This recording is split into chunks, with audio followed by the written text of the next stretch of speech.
The Adam Carolla Show, the next live podcast at the Irvine Improv, Thursday, October 5th. There's an Adam Carolla Show Experience 2.0, a 4-day cruise for crying out loud. To check everything out on adamcarolla.com. Yes. The Ace Man here in person. Good to see you. I just thought, I think I'm leaving money on the table. I think I should cut off one of my arms and make Adam Carolla sausage out of it. Is that so? Well, Now, I figured out a way to sort of, I'm doing to me what the Indians did to the buffalo.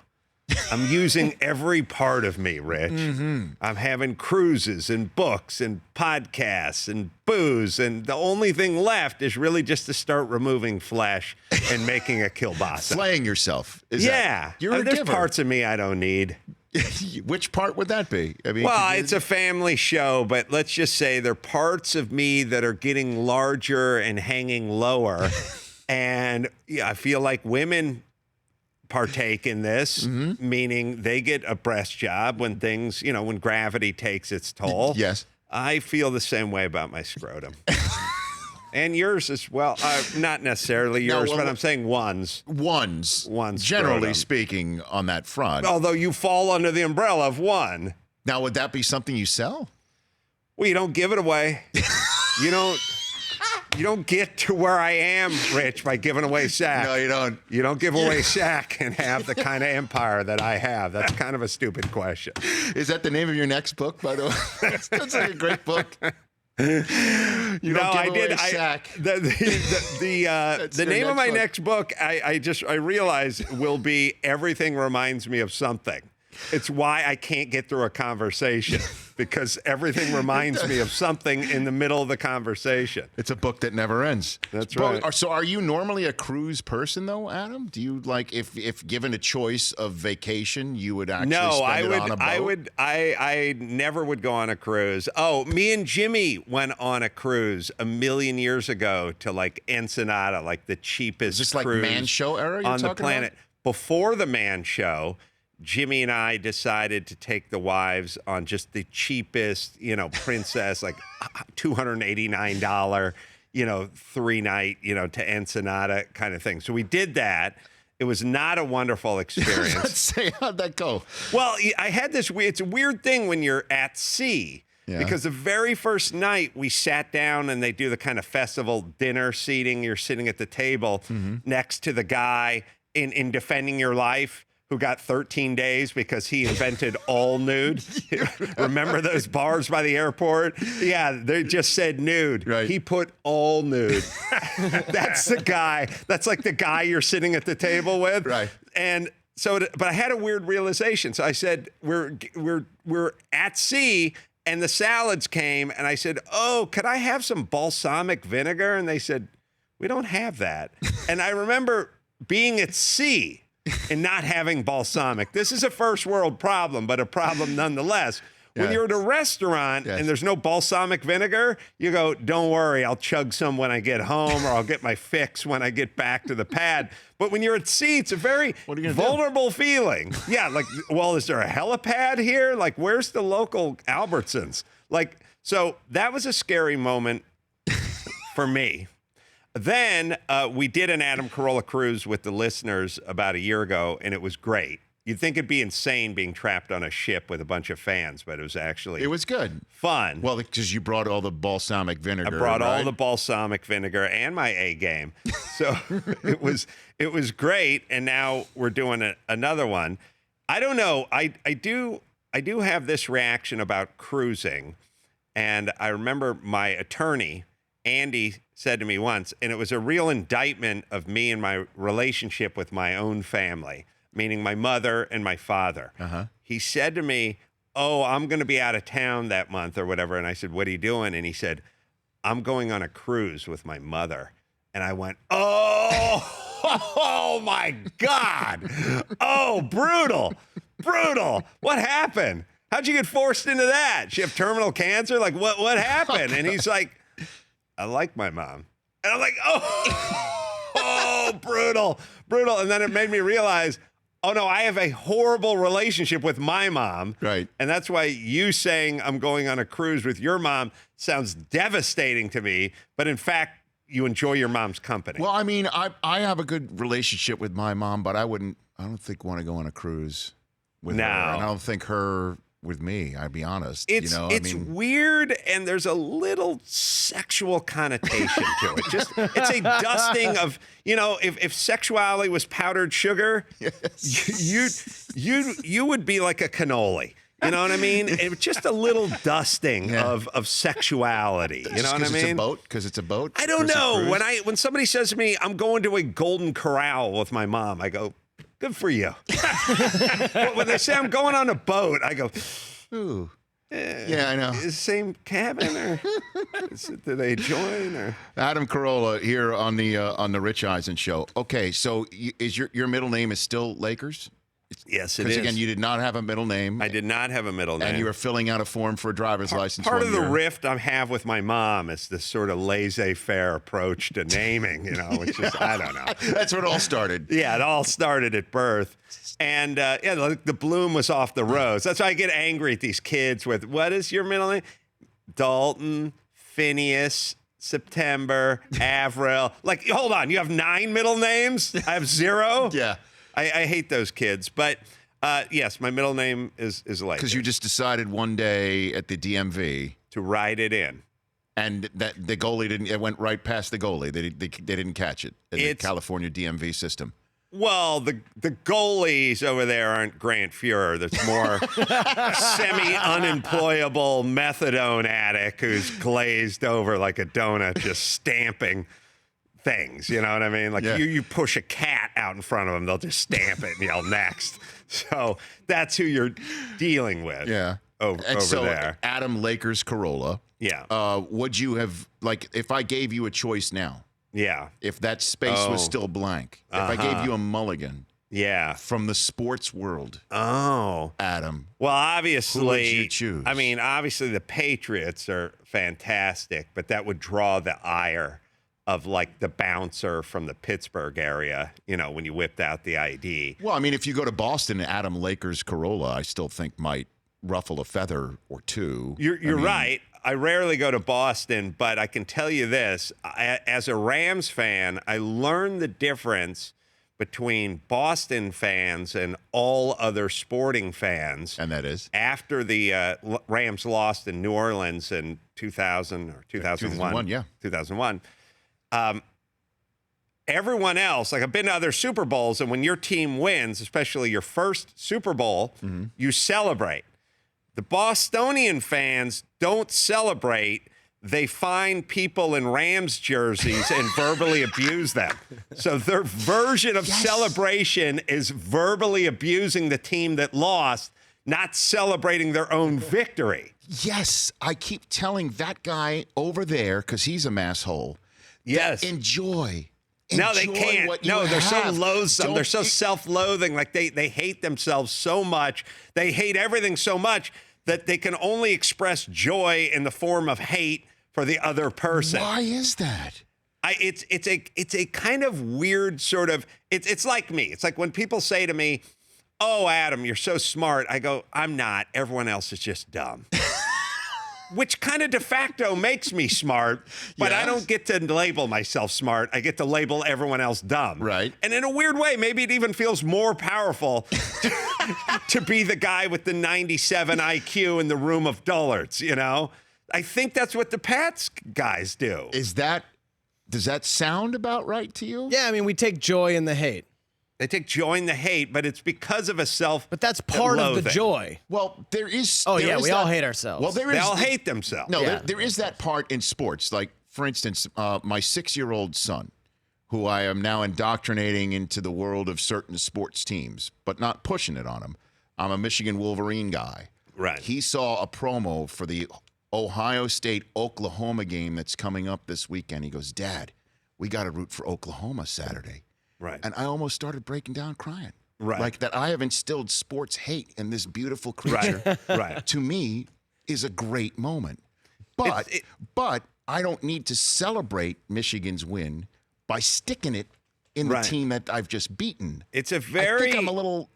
I had a moment. Different there. I had a breakthrough with my son too, which is a sort of just a general human first world wiring thing where my son and my daughter were both with me at my warehouse, where I do my podcast. But This was the other one where all the Paul Newman race cars are. And they were having a bitter land dispute over who owned the passenger seat of my Jag. Like one yelled shotgun, but the other had yelled shotgun earlier in the evening. And now it was shotgun, shotgun, shotgun. And at a certain point, I announced, Natalia, my daughter, you're getting the front seat, and Sonny, you're in the back seat. And Sonny had this as a compromise. Why don't we both sit in the back seat? Meaning, why don't we both be miserable? That's not acceptable, is it? I don't know, but it made me realize that's a uniquely sort of maybe a human American and first world. Again, maybe I should just drop him off at Gillette Stadium, because his thing was, it's not being in the back seat that makes me miserable. Right. It's knowing that there's somebody in the front seat that makes me miserable. So if we're both in the back seat, then we'll both be equally miserable, and then I'll be happy. And you'll see tomorrow night, amidst the celebration of raising the banner for the Patriots, it'll all be the commissioners here. Let's flip the middle finger at him. Well, there's going to be 70,000 of those clown nose towels. Well, the Barstool guy, the El Stool Presidente apparently got 30,000 towels. 30,000 is the number. Well, I thought he's created that of a face of Roger Goodell with a clown nose on it. Oh, really? Handing him out at the door. Handing him out at the door to fans. The clown nose. What I feel like in this day and age of telling the president of the United States to suck it, I just feel like the clown nose on the commish is kind of, but to me, passe. You're a Rams fan. Yeah. Okay. They won once in your lifetime. Yes. Okay. I'm a Jet fan. They won once in my lifetime, but I was an infant. Right. If they win the Super Bowl, I don't care if it's if we're sticking it to the commissioner. It's going to be a party. There's no room. There's no room for flipping the middle finger. Can I say this about Roger Goodell? Sure. Is his head fat or thin? I feel like he has both. You know what I mean? Like Artie Lang has a fat head. Hank Azaria has a thin head. Yes. Roger Goodell has both. So when I don't know what it is. I don't know who has that. He has his head is simultaneously chiseled and sloppy, at the same time. You don't see that in the same guy, is what I'm saying. He's the Hank Lang or Artie Azaria. I know it's been said many times. Of sports authorities. Speaking of which, speaking of the commissioner, I want to try and figure out a way that we can get the replay GIMP on his desk. Oh, some way. That would be nice. And I want to take a break and come back and try and hammer this out. All right, let's talk about that. Maybe if we could get it in the form of a towel, it would make some change. Yeah, just remove the whole zip-up leather outfit is probably a good fix, just off the top of my head. Adam Carolla is here. We'll finish up the show with him, actually, when we come back. Bring out the GIMP. The GIMP's sleeping. Well, I guess you just have to go wake him up now, won't you? Imagine that in an NFL stadium when there's a conundrum on the field and it needs to be replayed. And Adam Carolla, you came up with an idea that there is a GIMP in the stadium, correct? They all have one assigned to them. Each stadium has a GIMP assigned to it. Right. Okay. So the Jets and Giants play in the same stadium, so there would be 31 GIMPs. Right. And what would these GIMPs do again?